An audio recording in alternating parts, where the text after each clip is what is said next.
आपको बताएंगे आर्टिकल 19 से लेकर आर्टिकल 20 तक। आप कहेंगे दो ही आर्टिकल क्यों बता रहे हैं बाबू? आर्टिकल दो ही मैं बताऊंगा, लेकिन उसमें 75 क्वेश्चन से अधिक आएगा आपके दिमाग में, आपके खोपड़ी को मैं छेद कर दूंगा। यहां पर देखते हैं इस क्वेश्चन को।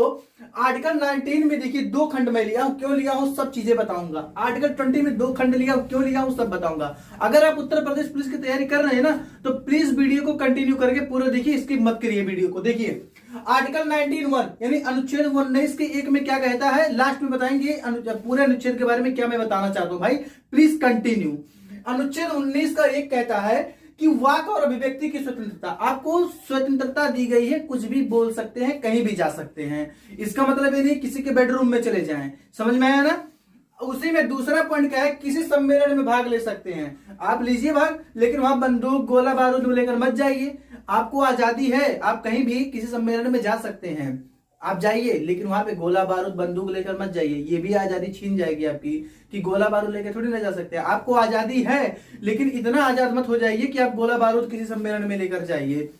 यहां पर देखिए अनुच्छेद 19 का 1 में तीसरा पॉइंट दिया है, कोई संगठन आप बना सकते हैं, कोई दल आप बना सकते हैं, लेकिन कानून का उल्लंघन ना हो उसमें। समझ में आया ना। चौथा पॉइंट कहता है भारत की किसी भी जगह पर आने जाने का अधिकार है। आप भारत की किसी भी जगह पर रहिए, आप उत्तर प्रदेश में रह रहे हैं, जाके जम्मू कश्मीर टाल लीजिए, तमिलनाडु टाल लीजिए, कोई वीजा नहीं, कोई दिक्कत नहीं, कोई पासपोर्ट की जरूरत ही नहीं पड़ेगी आपको, जाइए घूम लीजिए, दिक्कत क्या है इसमें। लेकिन आजादी तो है, आराम से जाइए, ये नहीं झगड़ा करते हुए किसी से जाए। समझ में आया ना। और अनुच्छेद 19 के 1 में हमारा जो 5वां पॉइंट है, भारत के किसी भी जगह पर बसने का अधिकार, आप कहीं भी बस सकते हैं, लेकिन ऐसा नहीं कि सड़क पर ही बस जाएं, कहीं और बस जाएं। जाइए, आप पैसा लेकर के खरीद करके आप बसने का अधिकार आपको है। ये नहीं कि आपके पास पैसा होते हुए भी आप नहीं खरीद सकते, आप जाइए खरीद कर वहां पे रहिए। ये नहीं कि किसी का जमीनिया छोड़ करके उसमें हम जाके बस जाएं, ऐसा नहीं है, किसी जगह पे आप बस सकते हैं, ठीक है ना। अनुच्छेद 19 के 1 में जो 6वां पॉइंट दिया था, उसे कहते हैं हम संपत्ति का अधिकार। क्या कहते हैं? संपत्ति का अधिकार। देखिए अनुच्छेद 19 के फर्स्ट में 6वां पॉइंट जो है ना, यही अनुच्छेद 31 में भी था, संपत्ति का अधिकार था। लेकिन देखिए इस संपत्ति को अधिकार को हटा दिया गया। पहले ये क्या था, मूल अधिकार था हम लोगों का। मूल अधिकार मतलब जिसे सरकार नहीं छीन सकती, कभी भी नहीं छीन सकती, मतलब ये कभी रेयर केस में छीन सकती थी, लेकिन संपत्ति के अधिकार को नहीं छीन सकती थी। लेकिन इसे क्या कर दिया, मान लीजिए कोई रेल बन रहा है, रेलगाड़ी जा रहा है, अब कहा हमारा संपत्ति, हमारा खेत वहां पर पड़ गया, तो हम कहेंगे नहीं हम देंगे, तो रेल क्या करेगा, मोड़ के ले जाएगा, बहुत ज्यादा लागत लगेगा उसमें। ऐसे बहुत सारी समस्याएं आई, जिससे अनुच्छेद 19 के फर्स्ट में जो हमारा 6वां हमारा स्वतंत्रता दी गई थी, संपत्ति के अधिकार को, उसे हटा दिया गया। लेकिन हटाया जाएगा, आपको उसका पैसा दिया जाएगा। समझ में आया कि नहीं आया। इसे कब हटाया गया, क्यों हटाया गया, आप समझेंगे क्यों हटाया गया, क्योंकि इसमें सरकार की बहुत ज्यादा प्रॉब्लम हो रही थी। लेकिन इसमें 44वां संविधान संशोधन हुआ था, 1978 में हुआ था, इसे हटा दिया गया। लेकिन इसे फेंका कहां गया, आप ये जानिए, मतलब कहां रखा गया इसको।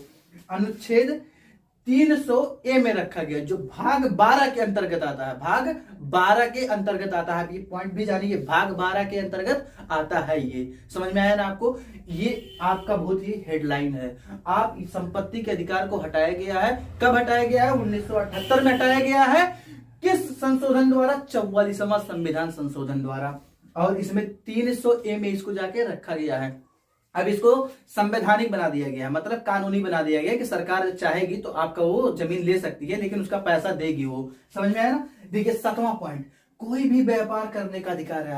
आप मूंगफली भी बेच सकते हैं, आप मछली भी बेच सकते हैं, आप कोई भी काम कर सकते हैं। आपको क्या करता है, सरकार अधिकार दिया है, कोई भी काम करेंगे। लेकिन क्या गोला बारूद बेचेंगे, नहीं बेचेंगे ना, तो वहां पे क्या हो जाएगा, संवैधानिक उल्लंघन हो जाएगा। इसलिए आपको कोई भी व्यापार करने का अधिकार है, लेकिन कानून विरोधी नहीं।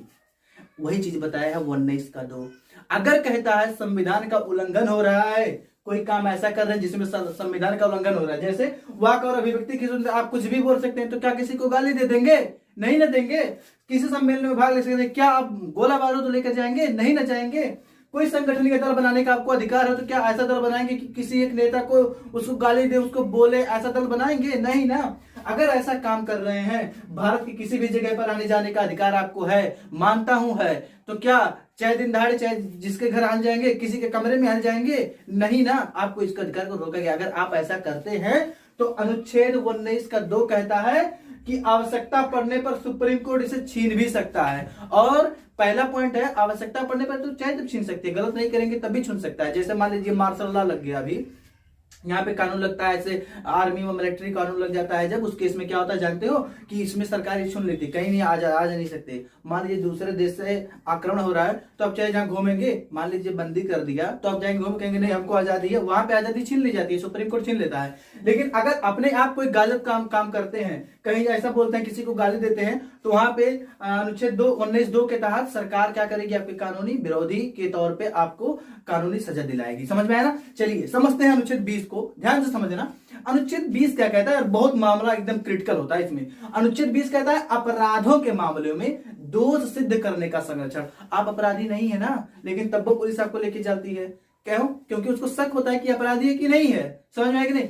आप वहां पे अपना दोष सिद्ध कर सकते हैं, आपके पास ये संरक्षण है, आपके पास स्वयं संरक्षण है, ये अनुच्छेद 20 देता है आपको। लेकिन कभी कभी क्या होता है, समझ लीजिए ध्यान से, अनुच्छेद 20 में कुछ 3 पॉइंट दिए गए हैं, उसको समझना ध्यान से। अनुच्छेद 20 में एक पॉइंट दिए गए हैं, एक ही अपराध के लिए 2 बार सजा नहीं दिया जाएगा। अगर आप कोई एक अपराध किए है ना, आपको उसके लिए 2 बार सजा नहीं दिया जाएगा कि एक बार तुमको 6 महीने की सजा हो गया, फिर जब आए जेल से फिर 6 महीने की सजा, ऐसा नहीं होगा।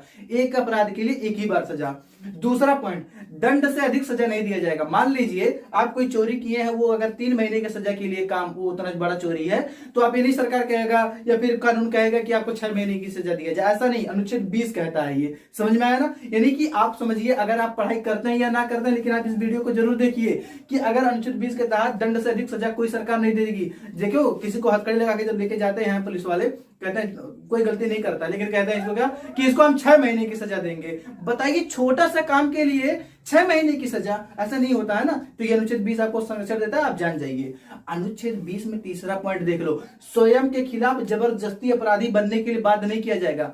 पुलिस आपको लेकर जाती है, जब कोई दूसरा पार्टी जब पैसा दे देता है तो जानते हो क्या कहती है, कह दो हम ही विरोधी हैं, हम ही अपराधी हैं, ऐसा कहवाएगा, जबरदस्ती कहवाएगा कि नहीं कहवाएगा? आप देखे होंगे आप लोग कि जब पुलिस वाले पकड़ के लेते हैं तो जबरदस्ती कहते कह दो हम ही अपराधी हैं, हम ही अपराधी हैं। समझ में आया कि नहीं? तो आपको अनुच्छेद 20 कह देता है, उनको जाकर रहे, समझ रहे हो अनुच्छेद 20 को? अनुच्छेद 20 के तहत स्वयं के खिलाफ जबरदस्ती नहीं अपराधी घोषित करा सकते हैं आप। समझ में आया कि नहीं? तो देखिए कितने बेहतरीन तरीके से आपको अनुच्छेद 19 और 20 समझाया। प्लीज वीडियो पसंद तो वीडियो को लाइक करिए, अगला वीडियो आपको दिया जाएगा, वीडियो को लाइक करके सब्सक्राइब भी कर दे। नेक्स्ट वीडियो पाने के लिए बेल आइकन को दबा दे। Thank you.